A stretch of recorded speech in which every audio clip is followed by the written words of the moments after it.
Bharatiya Janata party के प्रदेश अध्यक्ष हेमंत खंडेलवाल और केंद्रीय मंत्री सिंधिया की बंद कमरे में लंबी मुलाकात हुई।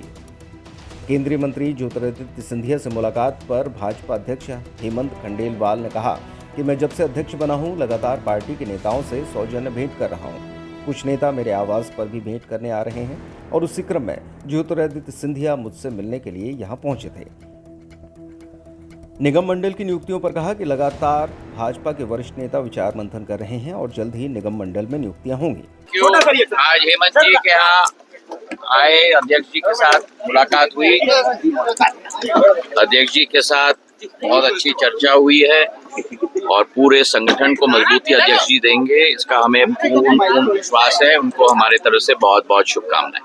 राहुल गांधी के वोट चोरी वाले बयान पर प्रदेश अध्यक्ष हेमंत खंडेलवाल ने कहा कि एक पार्टी के इतने बड़े नेता को इस तरह के निराशाजनक बयान नहीं देने चाहिए।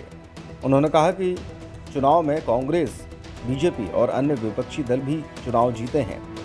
राहुल गांधी पर तंज कसते हुए उन्होंने कहा कि परिवार का कोई व्यक्ति अगर मानसिक तौर पर परेशान होता है तो परिवार के लोगों पर जिम्मेदारी होती है कि वो उससे बातचीत करें और उसकी देखभाल करें।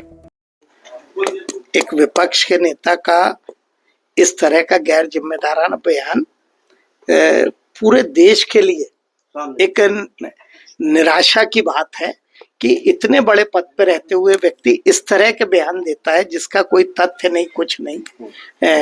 कई जगह कांग्रेस भी चुनाव जीती, हमारा विरोध करने वाले भी जीते। मैं समझता हूँ इतने बड़े नेता को इतना गैर जिम्मेदाराना रूप से नहीं बोलना चाहिए। मतलब तो ये हुआ ना कि राहुल गांधी जो बोल रहे हैं कि कांग्रेस की सरकार जहाँ जाती वो भी चोरी से बची।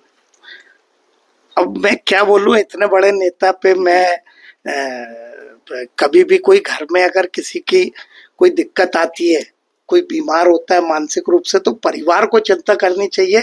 तो मुझे तो लगता है कि कांग्रेस के लोगों को उनकी चिंता करना चाहिए कि आखिर वो इस तरह के बयान क्यों दे रहे हैं। सब लोगों ने, उनके परिवार का मामला है कि एक गैर जिम्मेदाराना इतना बड़ा नेता इस तरह के बयान क्यों दे रहा है। तो पूरे कांग्रेस परिवार को चिंता करके उनसे बात करनी चाहिए। 10 तारीख से मंडल स्तर पे तिरंगा यात्रा निकले, समाज के हर वर्ग को साथ में लेके निकले। उसके बाद हर घर तिरंगा, परिवार के सदस्यों को, समाज के सब व्यक्तियों को लेके खड़े। इस तरह से हमारा 4-5 दिन का अभियान है और हम कोशिश कर रहे हैं कि समाज का हर वर्ग उसमें शामिल हो, तिरंगे की शान रहे, देश प्रेम की भावना हर नागरिक में आए। इसके लिए भारतीय जनता पार्टी प्रयास करती है।